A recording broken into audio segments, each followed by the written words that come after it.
نماز کی قبولیت کا شرط جو کہ جماعت قرار دیا گیا ہے، اس کی وجہ کیا ہے؟ کچھ حیرت انگیز فوائد آپ کی خدمت میں پیش کروں۔ نماز جماعت سے حاصل ہونے والا پہلا فائدہ کیا ہے؟ اتحاد۔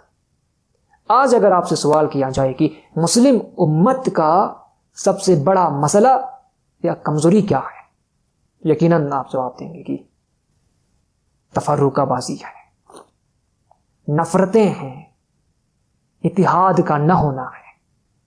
آپ ذرا غور تو کریں کہ نماز کتنا خوبصورت درس دیتی ہے کہ ایک ہی امام کے پیچھے سارے مقتدی ہیں، ان کا رب ایک ہے، ان کی صف ایک ہے، ان کا رخ ایک طرف ہے، قبلہ ایک طرف ہے، ان کی زبان میں ذکر ایک ہے، اور خدا کو قبول نہیں اگر کوئی مقتدی امام سے آگے بڑھے یا پیچھے رہے۔ ان مطابقت ضروری ہے، ورنہ اس کی جماعت باطل ہے۔ تو کیا یہ اتحاد کا سب سے بڑا درس نہیں ہے؟ دوسرا بڑا فائدہ نماز جماعت کا نظم و ضبط، یعنی نماز جماعت سے انسان میں نظم و ضبط آ جاتا ہے۔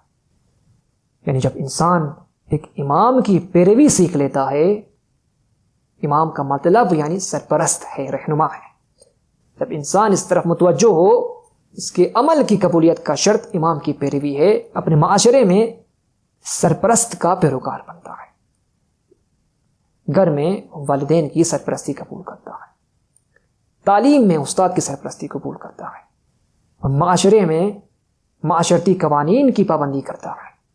کوئی معاشرہ ترقی کی طرف گامزن ہوتا ہے نماز کے اس سبق کے آنے کے بعد، گویا معاشرہ ترقی کی طرف گامزن ہوتا ہے نماز جماعت سے یہ عملی درس لینے کے بعد۔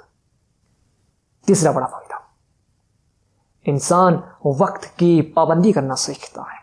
اگر آج دیکھا جائے کہ دنیا کے کامیاب ترین افراد میں اگر ایک مشترک کامیابی کے لیے اصول رہا ہے تو وہ کیا ہے کہ وہ وقت کی قدر کرتے تھے۔